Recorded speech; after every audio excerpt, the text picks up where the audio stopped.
I saw in your lap.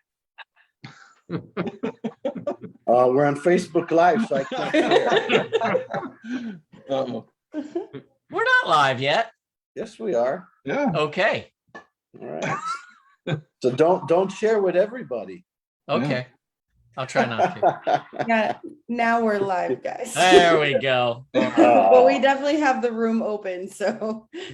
All right. Cindy made a comment. She said, "Good Lord."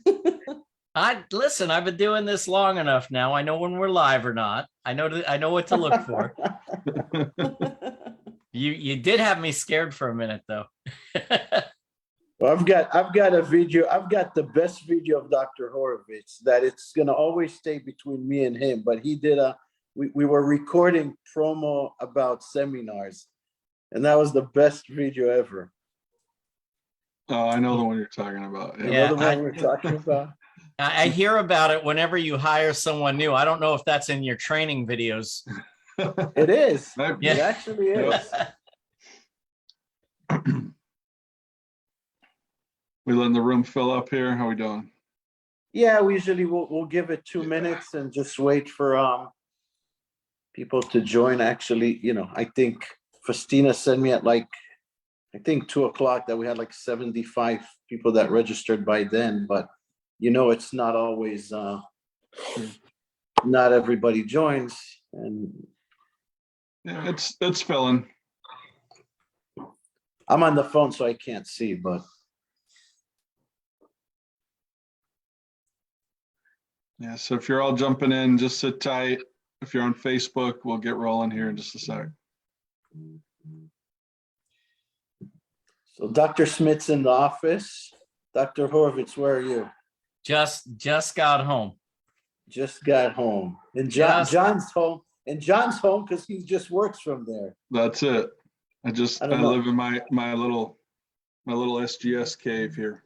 That's how you always know who the people with the real money are the ones that are all at home. With the guys that are still at the office all the time, i.e. the dentists. We see where Well- that gets us, right, Kent? Yeah, we have to work for a living. We're talking about.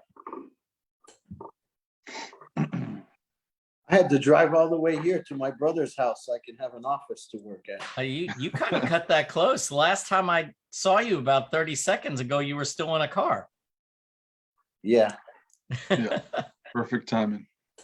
I actually left the office at 7:35. So I actually worked today. But I'm flying to North Carolina in the morning.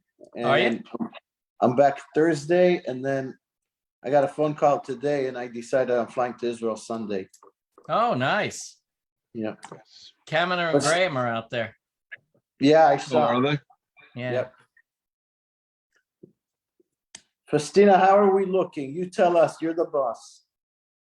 We have 34 people right now, but usually maybe 10, 15 minutes into it, more people start to come. So Okay, so we'll wait 2 more minutes, and whoever's with us, I know we've got a lot of people joining because we have Dr. Ken Smith and we got Dr. Jeff Horowitz. I know you guys have lots of fans. I'm lucky to be here, but I'll save my speech for 2 more minutes. And I don't know how to say John Nadeau because John told us first time in AADSM that even his parents say it different. His mom says it one way and the dad says the That's last right, name yeah. another way. I've heard him say it 2 ways. Yeah. Yeah. Yeah, it depends on the day. Yeah. And the area of the country that you're in. That's it. Yeah. How many It French actually has people there 3 are. syllables in the South. I think so. Tinnitus, tinnitus. And I saw we have Rebecca just send a message. Hi, Dr. Horowitz, and hi, Dr. Smith. Oh, I don't have my chats up. Hey, Rebecca. I'm on 2 screens. This is as technical as I get. So Yeah, I am too. So if you see me look up like this, that's what I'm doing. try to keep All your right, guys' so- video right by the so- camera. So guys, welcome to Sleep TV. You know, thank God we're not in COVID days when we did this every day. And we're back to doing it on Tuesdays because I have a dear friend that called me one day and said, Ronnie, if you ever do it Wednesday again, delete my number. You're not allowed to do it on Wednesday.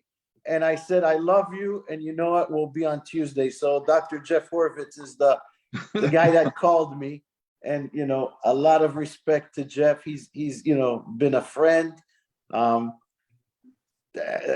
just want to say a friend, you know, more than that, I don't have to say.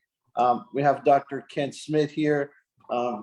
Became a really good friend. We talk at least 3 times a week and see each other. So that's awesome. You know, the leaders in dental sleep medicine. And when I say leader in sleep medicine is I say it only on people that I would send my kids to get treated with them. And you guys are definitely, you know, in that top 10. I've got a few and you guys are over there 100%. And the reason I can't do Wednesdays is because there's Dinks, and Jeff later on just mentioned it, because I think it's a great educational platform. I think it's just going to grow and grow and grow, and dentists need a good place to go and learn and have fun. So talk about that. Thanks, And I Ron. appreciate your time. You guys did ADSM. You spoke about technology, different stuff. It was great panels, a lot of great questions, and we got a lot of people asking us about it. So this is a great platform to talk about technology. It's not just about our technology. I think it's the whole digital flow in dental sleep medicine. You know, as we move forward, more and more technology helps the offices. So that's it. John Nadeau, that's been, you know, my partner for, I don't know, 15, 16, 17 years. It's been a long time. I'll give you, let you talk, introduce everybody, and I'm going to probably be out because I can't add a lot to this. So appreciate your guys' time and friendship and everything you do for the industry. Thank you, Ronnie. Well, thank you, Ronnie. All right, guys. Well, thank you very much to Dr. Smith and Dr. Horowitz for joining us tonight. I kind of texted them last week real quick, and I was like, hey, guys, we had such great momentum, and you know, we've all been, all of us anyway, have been to the AADSM meeting for, I don't even know how long, but at least 20 years. Mhm. And it's remarkable to see how it's changed, especially around kind of, not say embracing yet, but at least being open to different techniques and technology. And this year, you know, everybody knows SGS, you know, our product, the Eccovision Pharyngometer, Rhinometer. And, you know, I've been working with that since it was really first introduced in dental. And it's amazing to see how we've come from, you know, this kind of little side business, this little thing that nobody really respected or understood, or, you know, I think that was a big problem, is it wasn't understood. To now something where there was 3 or 4 lectures here at this past ADSM where people were talking about it. It was a point of discussion. It was a, you know, kind of a featured thing. And that's remarkable. I've never, it was awesome to see that grow. So I wanted to do a follow-up to that tonight, if we could, is just kind of recap what we talked about, what was discussed. You know, for those of you that didn't attend or couldn't catch the lecture, because I know there's more than one going on at once, you know, kind of a good idea to recap, just make an open forum. We've got a few slides to chew through, but then it's just chatting, because I think these guys here, you know, certainly have an unbelievable perspective on it, you know, where both of you were doing sleep without an Eccovision for a long time.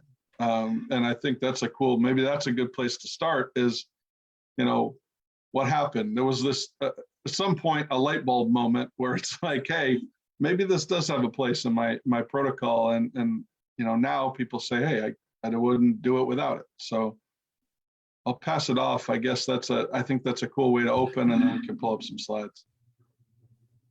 Are we gonna pull up slides or I answer your can, sure. question? I'll do that. I'll pull up while you guys are talking.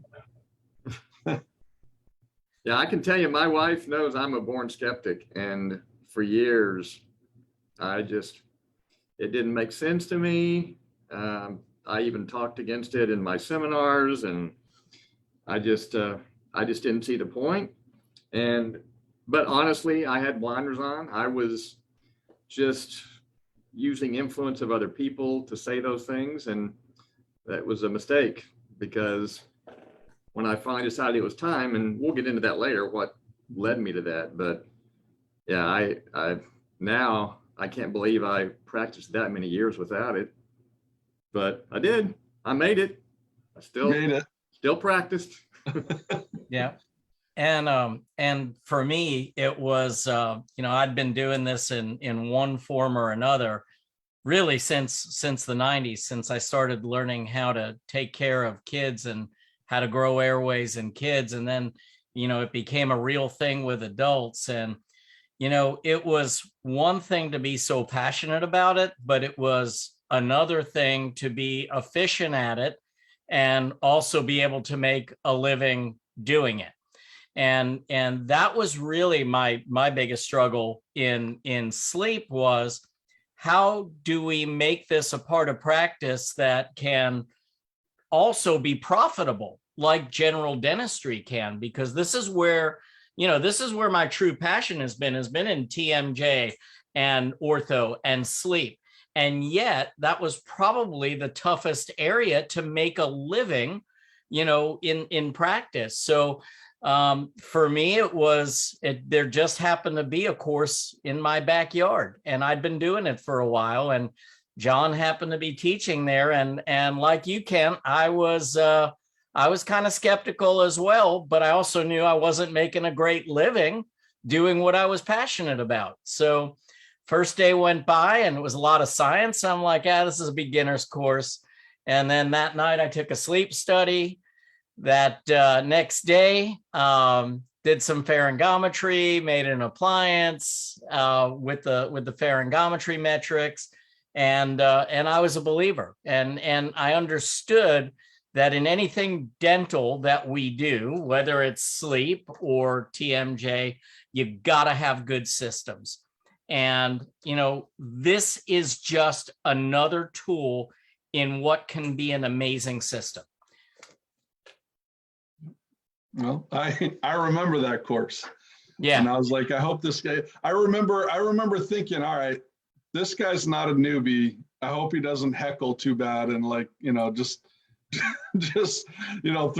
to throw some curveballs but no, that was the start. And I'm pretty sure Auburn and Alabama were playing that day too. So, and South Carolina had played earlier. So it was a pretty tough day to keep my eyes off the iPad. But we managed. That was good, and it was the start of a great relationship. So that's awesome. I don't know how you found the course. I'm glad it happened. And back then the Eccovision did not look like it does today, and that's what I have on the screen here. It's just kind of the growth that's happened. The Rhinometer came out first. The Pharyngometer was a few years after that. It used to be this old DOS system. I mean, DOS isn't a floppy disk DOS. That's how it ran, with this big boxy industrial computer looking thing. I had a lot of dentists tell me back then, this is the ugliest piece of technology I've ever seen. And I think it's cool, but I don't want to put it in my office next to my cool lasers and CEREC and cone beam and all this stuff. This is not going to fit. We took that to heart and really invested a lot in rebuilding the system and redoing it from the ground up. So in 2019, we launched the new Eccovision, the new Pharyngometer. And while the science behind it's the same, it's still acoustic reflection, it's still acoustic geometric imaging of the airway, because that's what it does, right? It's identifying size and stability of the airway, and collapsibility, which you get to, but it's doing it in a nice Windows 11 touchscreen PC that's has cloud backup and battery backup, and it's a much nicer, more modern piece of technology. So that's where we're at now. I always equate it, and I'm going to give our clinical director, Jeff Harrison, some props, because he always calls it the dental sleep medicine GPS, right? It's like, you got to know where you're going in order to get there, and there's so much discussion about appliances and which one to make and when and why, and this one's better and that one's better. And, go to the AADSM and there's 500 appliances there and everyone says it's the best one ever. But really, the what makes it work or not work is what? It's position, right? It's not whether it's made of the coolest, newest, thinnest, prettiest acrylic. It's where's it putting you? And is it putting you in a therapeutic position?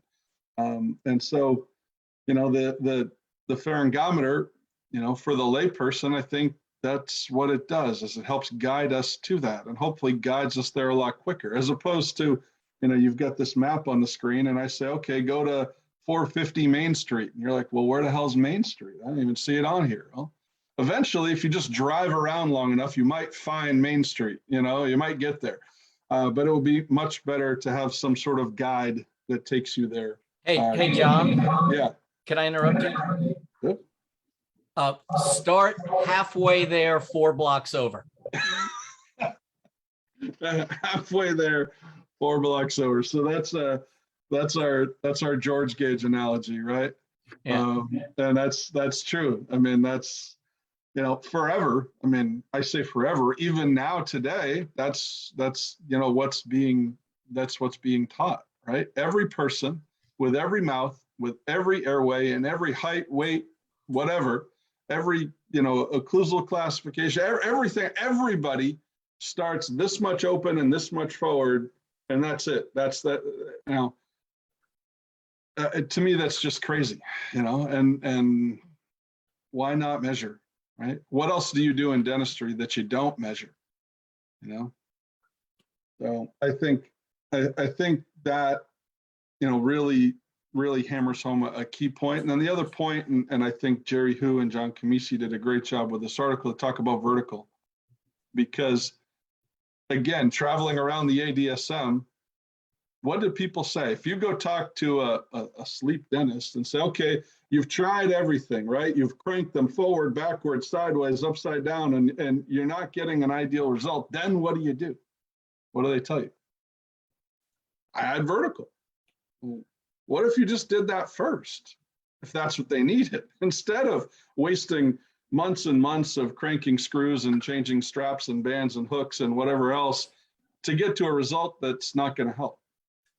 If vertical helps, then why not measure and why not figure that out right away? To me, the biggest takeaway of this article that they published in the AGD journal was that they were able to get an ideal result, an optimal result, with 5 millimeters less protrusion on average than the George gauge bite. So we got a better result and brought them less forward. Who doesn't want that? I don't know. Yeah.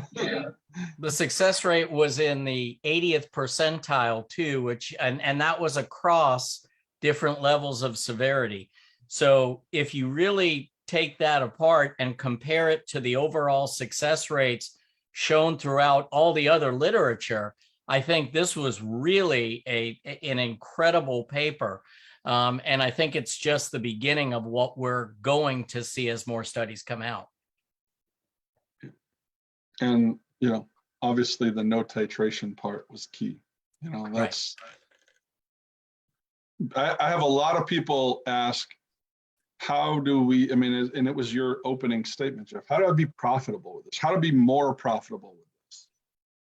And I think, Kent can certainly speak to that, because he's done an unreal job in his practice there, but also how to be more profitable, be more efficient with your time, right? If you see them less and there's less chair time and less playing, that's going to inherently increase profit, right? Yeah, I'm a statistics guy, obviously. I think at last count, over 100 Excel spreadsheets that we're using to track everything you can think of. And I have an Excel spreadsheet queen in my office, and I'm not going to tell you her name because you might steal her. But anytime I want whatever stats run, she'll do it. And usually within 5 minutes, she's got answers for me. So I did ask her, So I looked, I've had the pharyngometer now. I got it when it got off of DOS. I said, okay, now I'm ready to get this thing. But the reason I decided, honestly, was the first reason was because Brady Billing, my billing company, told me, hey, doctors are making money off of this. We're billing, we're getting paid. You can probably pay for this if you get it. And I said, okay. Then I started looking at other things. And I'm all about technology, but I need to see the ROI on it before I invest in it, because I've done too many things without that. So I had her run 33 months I've had it, and I had her run the 33 months before and the 33 months after. And I said, can you tell me what the average number of follow-ups per appliance is for the 33 months before and 33 months after? And it went from 2.28 down to 1.73. So that's a 23% reduction in number of follow-up visits per appliance. And you could look at that different ways. You could say, well, gosh, we make money when they come back in for a follow-up visit. Well, that's true if you can actually bill for it, but with Medicare and some other plans, you might not get that much, and you can't bill within the 90. In fact, you're not even supposed to bill for 5 years with Medicare, as the Medicare folks tell us. So, but that's just part of it, because then I had her, well, I had my office manager tell me, okay, since we've had the pharyngometer and rhinometer, how much income has it brought in? And in the last 2.5 years, it's $72,300 for the pharyngometer and $52,286 for the rhinometer.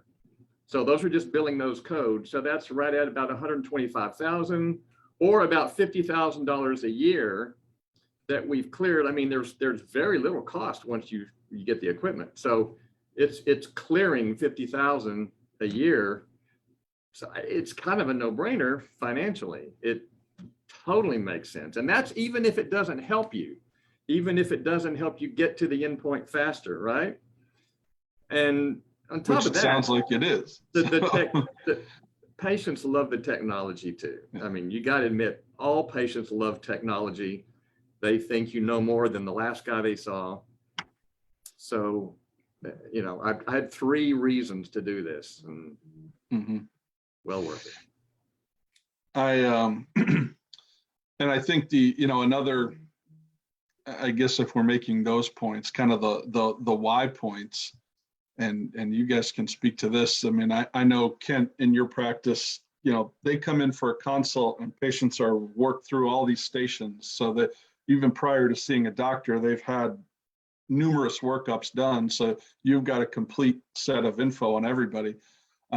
But one, I think they like the technology, and hopefully if we're doing it, the way we'll show and talk about it here in a slide or two, but if we can show somebody, and this is probably a harder metric to measure, but if I'm a patient and a natural skeptic too, and you have those, if you can show them that they respond, if you can show them that, hey, look, this isn't a guess anymore. I know if I put you here, your airway is blowing up. This is a home run. That's going to hopefully create a lot more excitement around your proposed therapy, even prior to them saying yes. So I'd love to see data looking back. Maybe we can dive into spreadsheets on case acceptance. If more people say yes, if you can show that. So I hear you asking for a spreadsheet. Okay. You know how to do that. You didn't know that I had this statistic. I didn't tell you I had this statistic, but we I seriously didn't know. Yeah. We have measured for years. So it's a funnel, right? So you've got leads that come in from doctors, from your website, from walk-ins, from your dental practice, whatever. Leads, then how many of those leads turn into being scheduled? Okay, so then the funnel gets a little smaller. How many of those scheduled patients actually show up, right? So then there's some no-shows. And then of those that show up, how many actually move forward with treatment? So it's that last number that we measure. If they showed up, how often do they go forward with treatment? So for that same 33-month period before and after, I asked her to run the conversion rate at that last part of the funnel, and it's gone up 6%. Now, 6% may not seem like that much, but if you think about it, for every 100 appliances you do, that's 6 more appliances. We average about $3,800 per appliance. So it adds up, believe me. So you said a couple of things, Kent, that first of all, the fact that prior to pharyngometry, you were at 2-point-something follow-up visits is a testament to how long you've been doing this and how you've gotten your systems down, because I never got to that point where I could get it to less than 3 follow-up visits prior to having pharyngometry. I can tell you that our follow-up visits were cut in half immediately. And then to be able to get to a point of maybe just 1 appointment follow-up, there's just nothing else that increases efficiency in that way. So when I look at technology, it's, of course, the first thing you look at is, am I going to get an ROI on this, right? But that's not the be all end all for me. If there's a product that may break even or maybe even costs me a little bit monetarily, but it increases positive outcomes for the patient and myself and reduces negative outcomes for the patient and our team. So what's a positive outcome for the patient? They get treated efficiently, quickly, and successfully. Positive for the dentist means it didn't take them 20 visits to where they couldn't make any money on the case. What are negative outcomes for the patient? Oh, guess what? You weren't really a good candidate for appliance therapy. Gee, doc, I wish you'd have told me that before we got started, or at least laid a foundation that this might not be the best treatment for you. So I want less doubt from the patient, and certainly a negative outcome for the dentist is, seeing them 10,000 times and like, I've just lost a ton of money on this case. So as long as technology makes treatment more efficient, more predictable, creates happier patients, increases efficiency in the office, I think that money comes back maybe in an intangible way or less tangible way, I should say. Mm-hmm. I agree completely.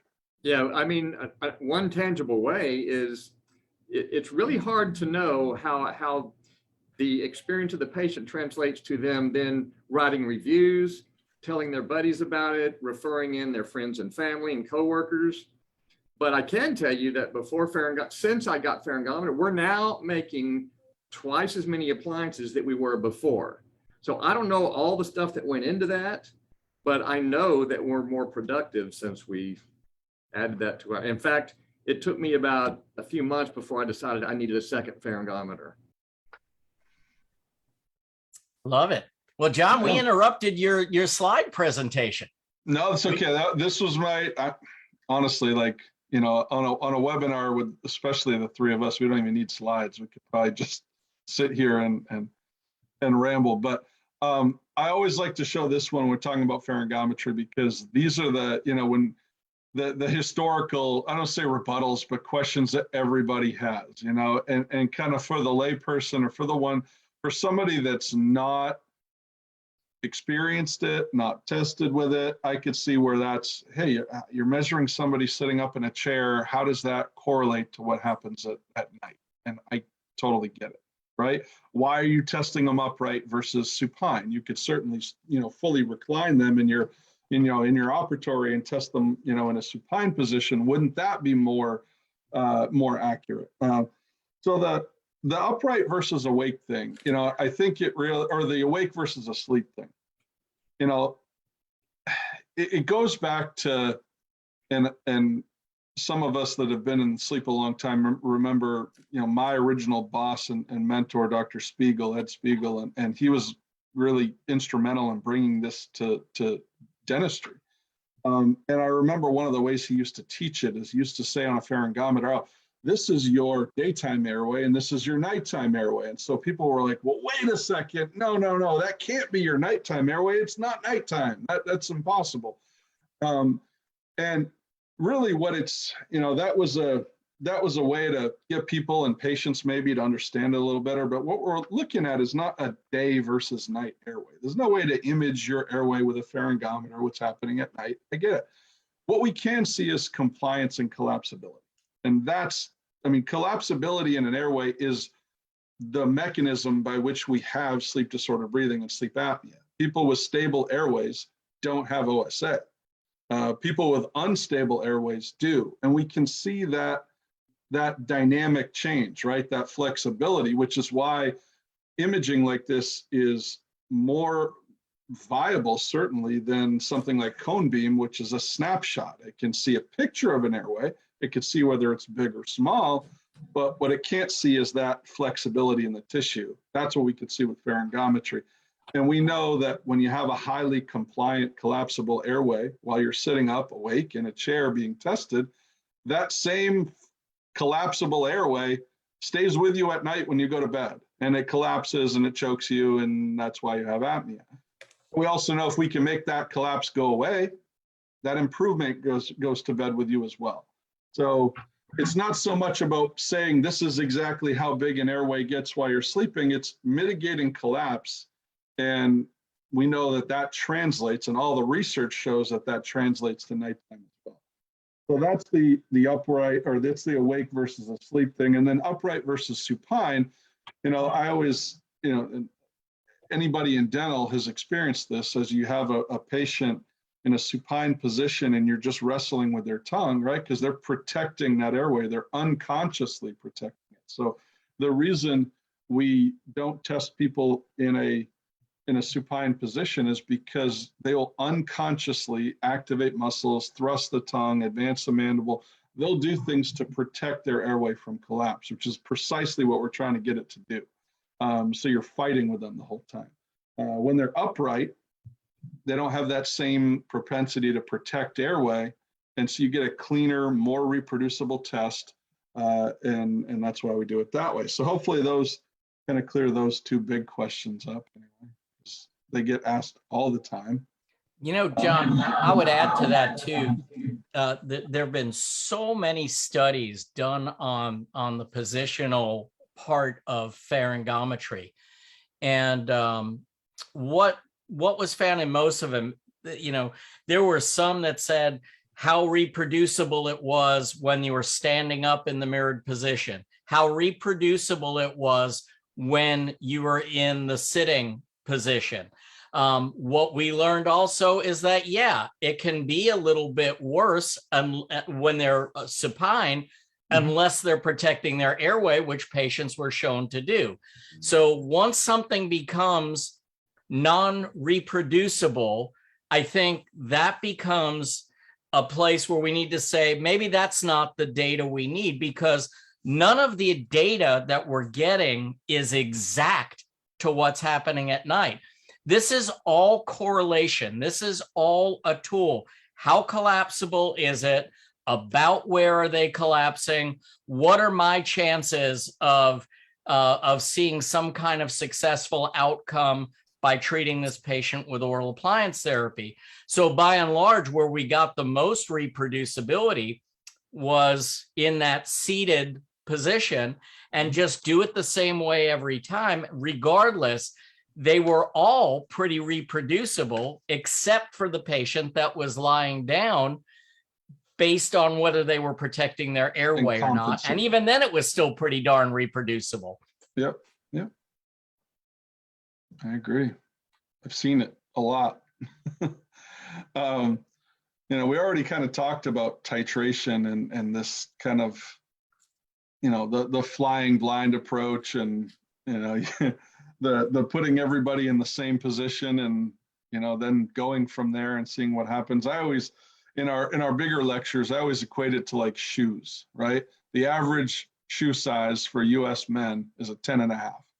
So that would be like you go to the store and everybody, no matter who you are and how big your feet are, you're getting a 10.5 shoe. You either got to wedge your giant ass feet in there, or you're going to just be swimming in that 10.5, but everyone's getting the same thing. We don't measure your feet to see what you need. We're all putting the same size shoe on. And then, you know what, if it's too small, if it's too small, we're going to go to 10.5 to an 11, and then 11 to an 11.5. And we're eventually going to maybe get one that fits, or the same thing in reverse. It's just such an inefficient system. Hopefully we can measure and do it right from day one. I don't know. Yeah, I think that's huge.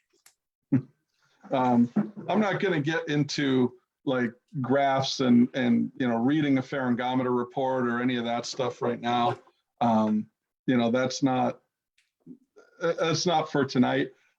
What I would say is anybody that's intrigued by this, certainly if you heard Dr. Smith's lecture or Dr. Horowitz's lecture at AADSM or a couple of the other ones that talked about it. John Carollo did a great one, talked about it.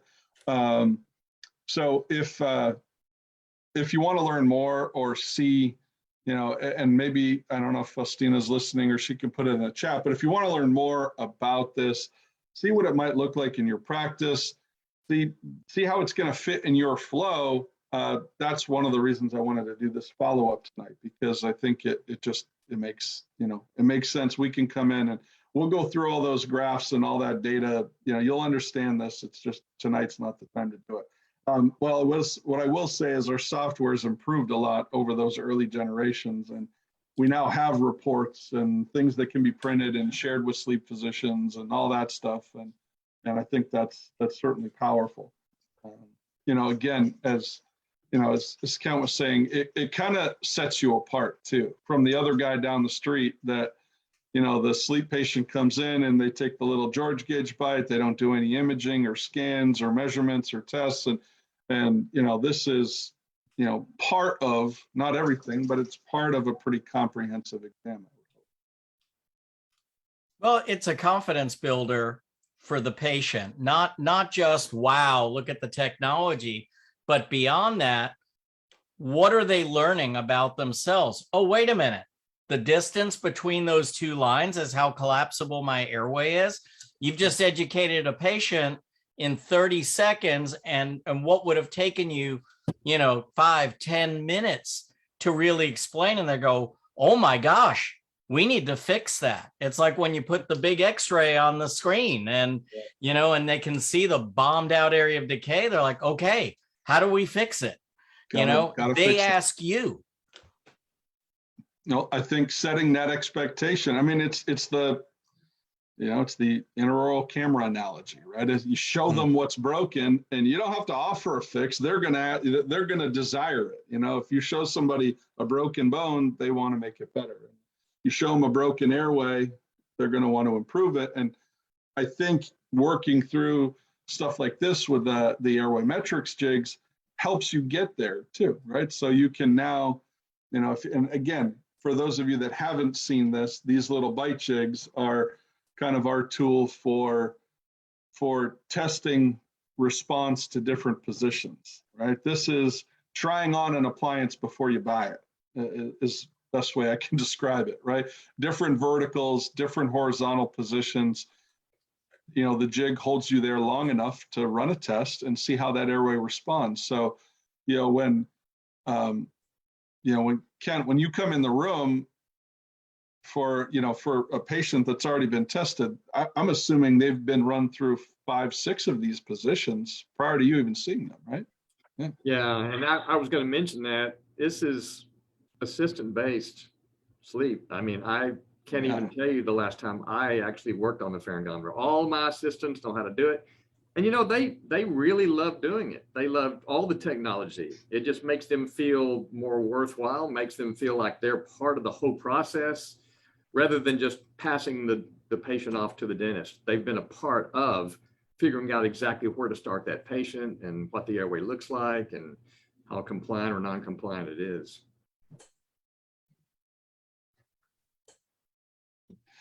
I'm just reading. I'm trying to catch up in some of the chats that we have going too to see if there's any questions. I should have said it earlier, but if anybody does have questions, throw it out there. throw it in the chat for sure. The last thing I wanted to show, and then Jeff, do you have some stuff you want to throw up there? Yeah, I've got Okay. a few slides. Okay. I'm trying to pull some of the stuff out now that you've already covered. But yeah, I've got a few things I can kind of throw up there. All right.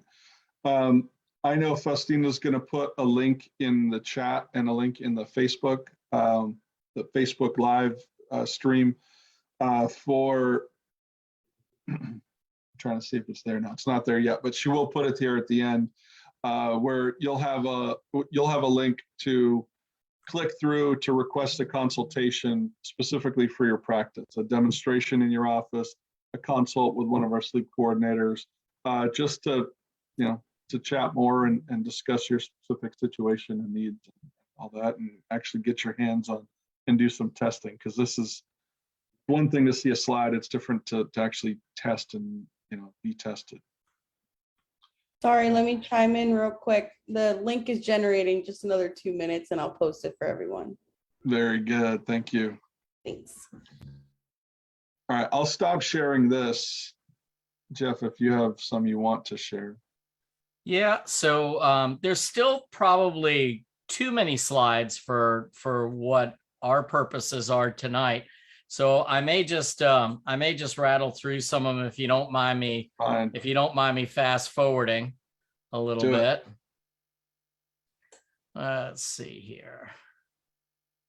And whoop, that's not the right one. Hang on. This is what happens when you work with too many screens, guys. So, and I lost my screen share. Hang on.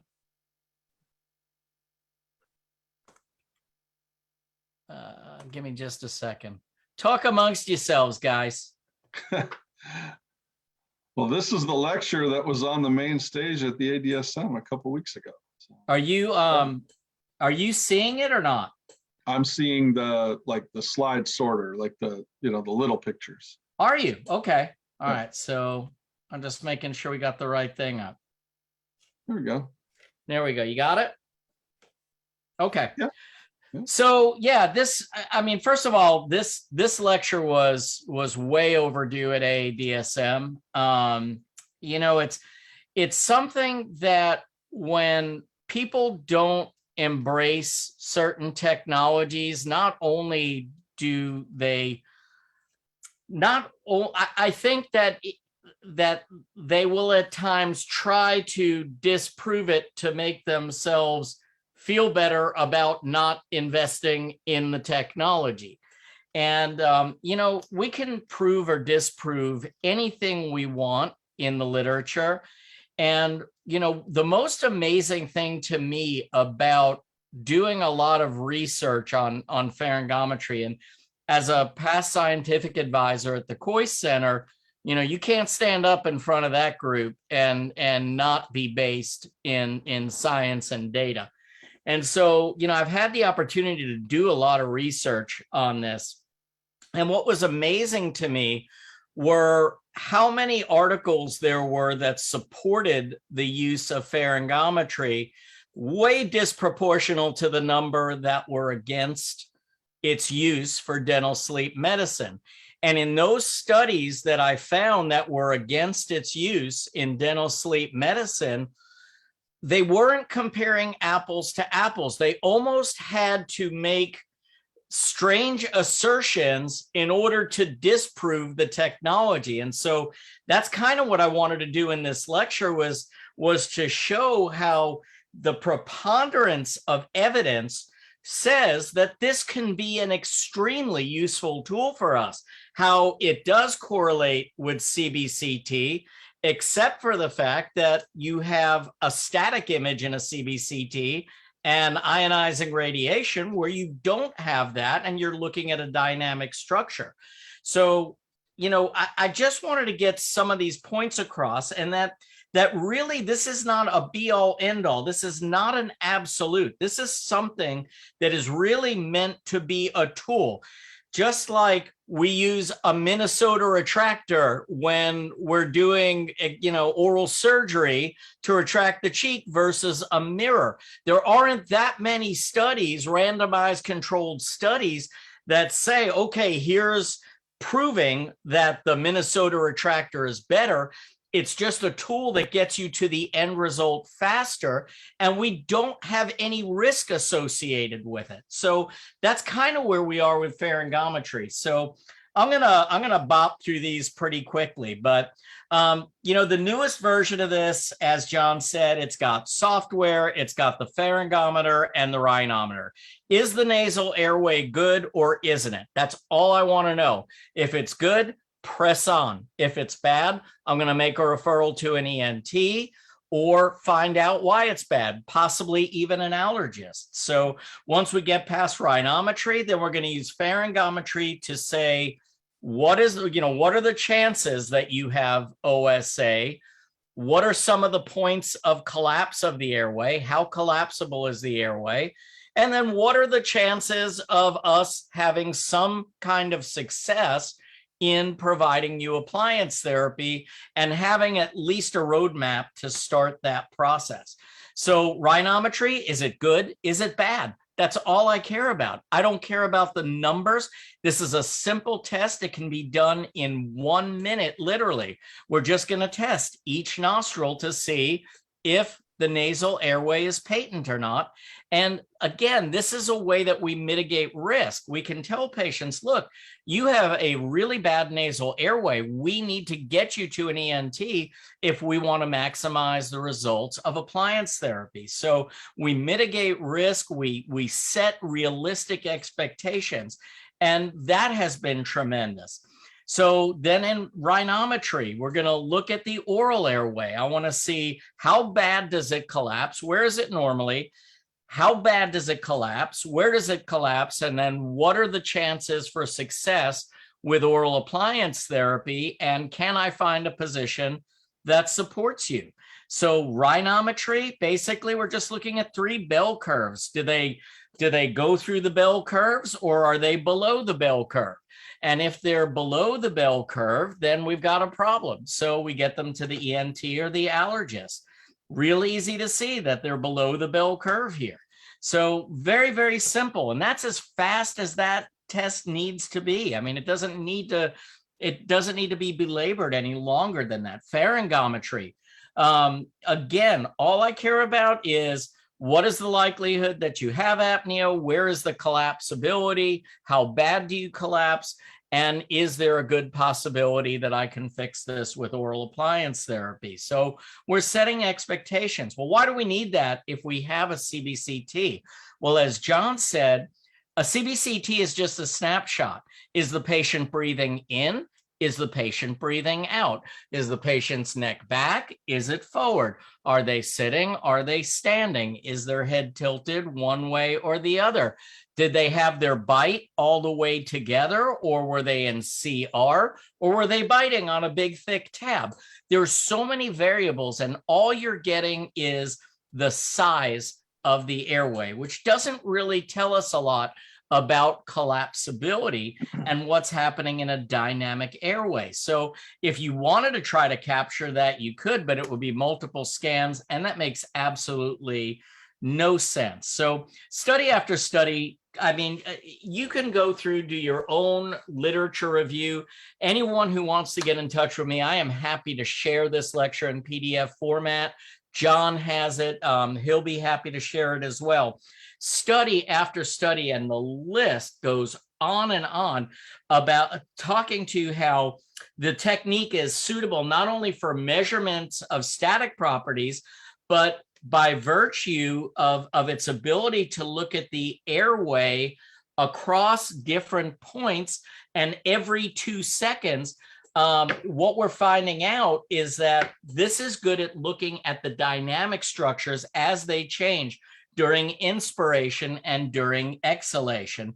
It can be used in adults, and it can be used in children.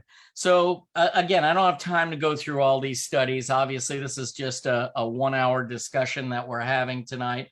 But, comments like this: low cost, speed, simplicity of measurements, lack of radiation, and the fact that the correlation between modalities of measuring the airway is really strong, and that the pharyngometer is a valid tool to use for airway measurement when compared to CBCT readings,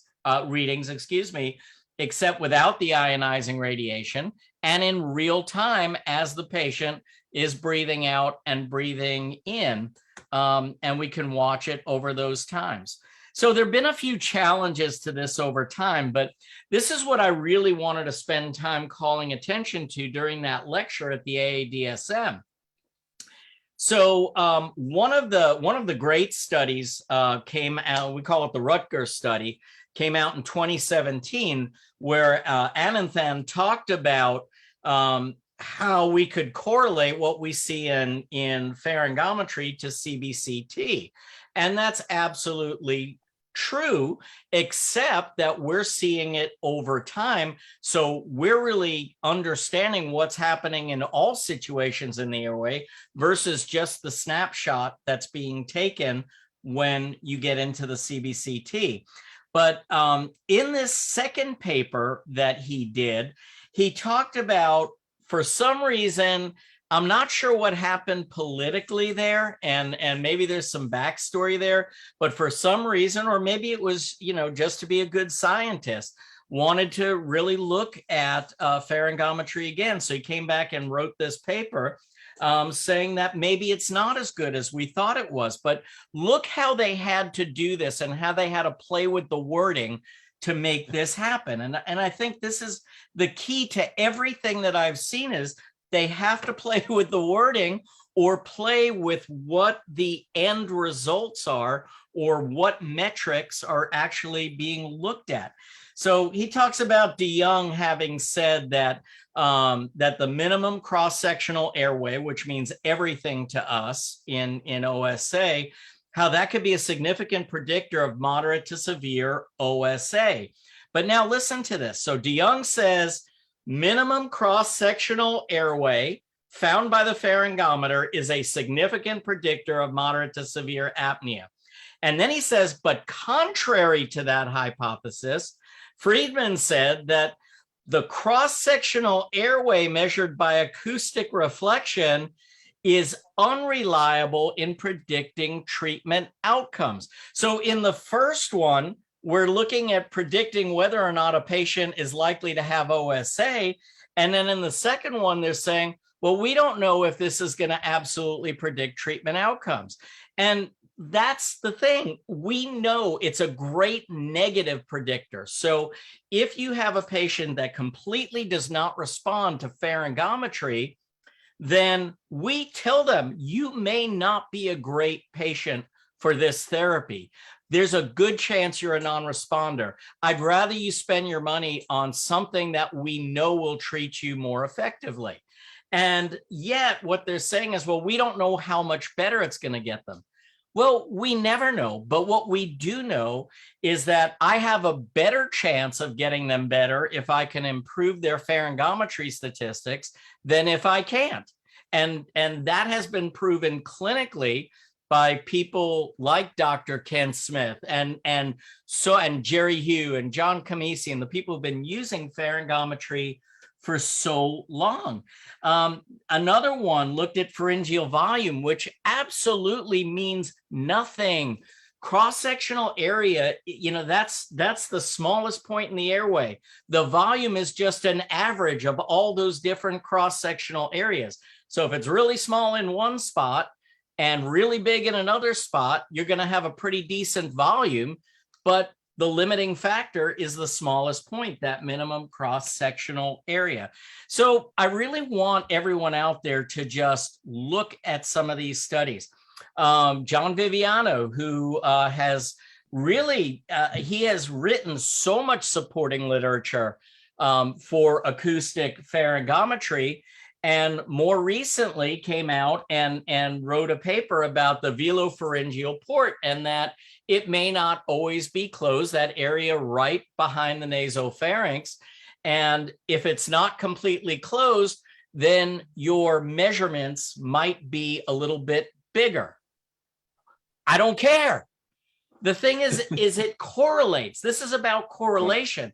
This is not about an exact number. And despite that issue with the velopharyngeal port, which is rarely a problem, it does not, it still correlates. If I can get them better with an open velopharyngeal port, I'm going to have better success. If I can't get them breathing better and I can't improve the minimum cross-sectional area with a closed velopharyngeal port, it doesn't And you matter. said it It's earlier too, the preponderance of evidence, right? The dominant amount of evidence is extremely supportive. And absolutely. And so this one anatomical, piece here that changes one of the numbers, and it doesn't matter. That really has an effect on the volume, but really doesn't address the likelihood that we're going to be successful or whether or not we can improve the collapsibility for the patient. So, the whole point here is I just want everybody to not just read conclusions, but to read what is it that's being measured. Are we comparing apples to apples? And again, that this is really a tool. So, we don't have time to go through all the graphs or anything. John showed you the airway metrics jigs.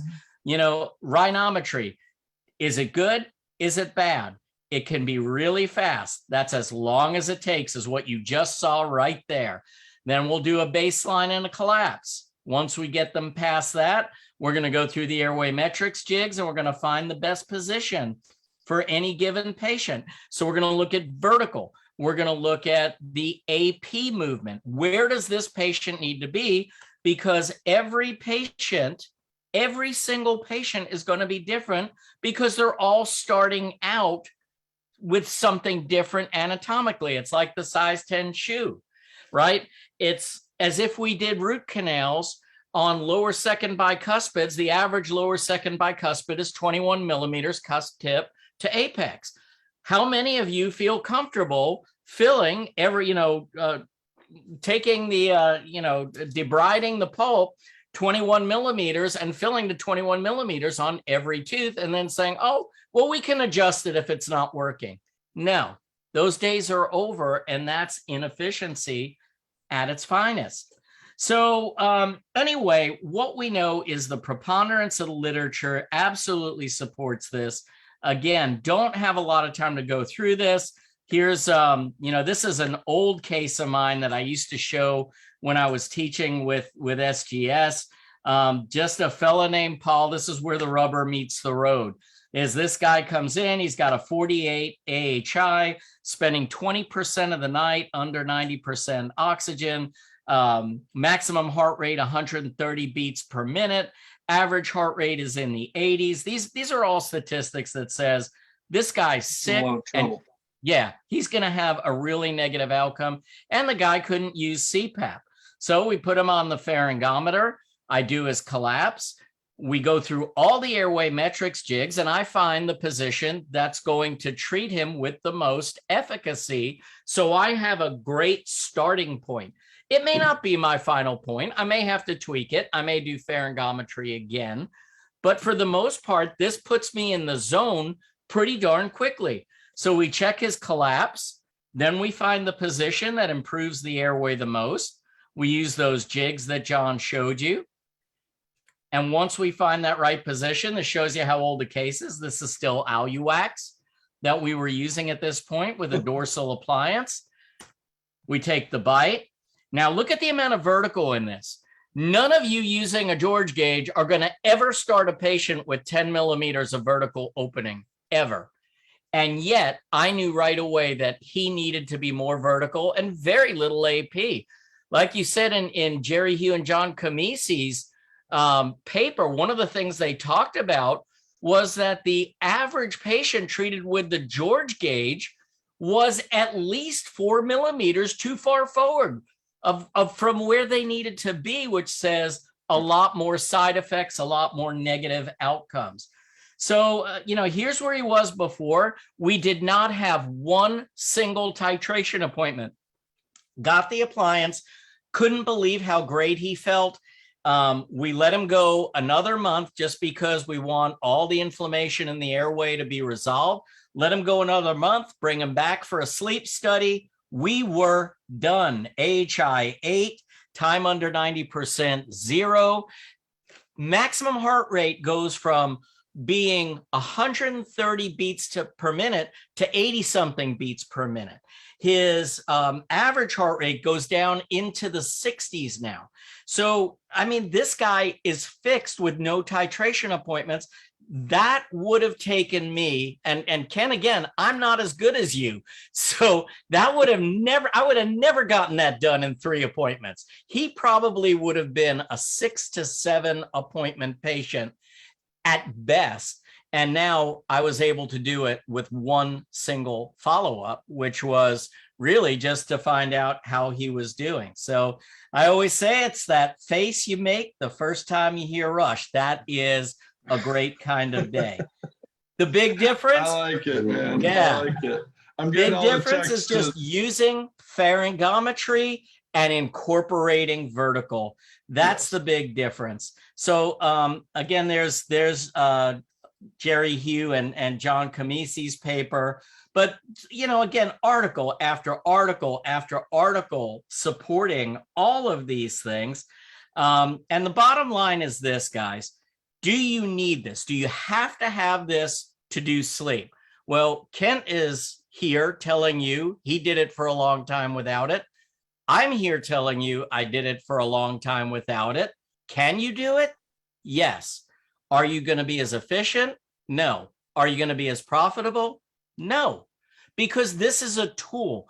This is not an absolute. This is just a tool to get you to the end point. You still need to use what's up here, right?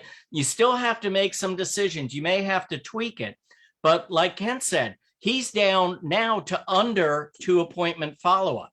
I'm probably a little higher than that, but I cut my follow-ups in half right away, like immediately. And you can't even count how much money that is. I'm sure Ken can because he has a spreadsheet for it. But He's got a spreadsheet that tells him.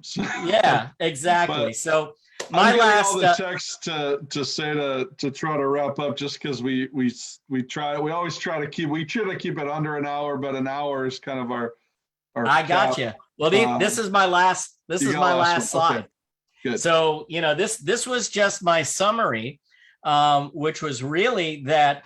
What are we getting with rhinometry and pharyngometry? 1, we're getting data for a more comprehensive airway diagnosis, nasal sufficiency. Do I need an ENT consult? Which, by the way, brings back referrals from the ENT. And then we're seeing a dynamic versus a static image. Where is the problem? How bad is the problem? It also creates efficiency. It's a show and tell for patient education. It's fast. It's non-invasive. There is no risk. And that's the bottom line. If I can implement a tool that brings no risk into the system for the doctor or for the patient, why wouldn't you implement this? This is the part that I have a hard time understanding. You have immediate graphic data to help the patient understand, and you have immediate objective data to help guide your treatment. And then we can see, is there a favorable or unfavorable prognosis? So is there improvement with the repositioning? The patient sees it. You're going to have decreased patient time, and you're going to be able to manage expectations really well. So that was 70 slides in 14 minutes or 13 minutes. That's impressive. Yeah, not too bad. But anyway, I always end everything with your beliefs don't make you a better person. It's your behavior that does. And as Ronnie mentioned, we do have a Facebook group called Dentists in the Know. We're on tomorrow night. We do a live show. We've had John on. Kent, we got to get you on soon. It's just a forum for great information and sharing.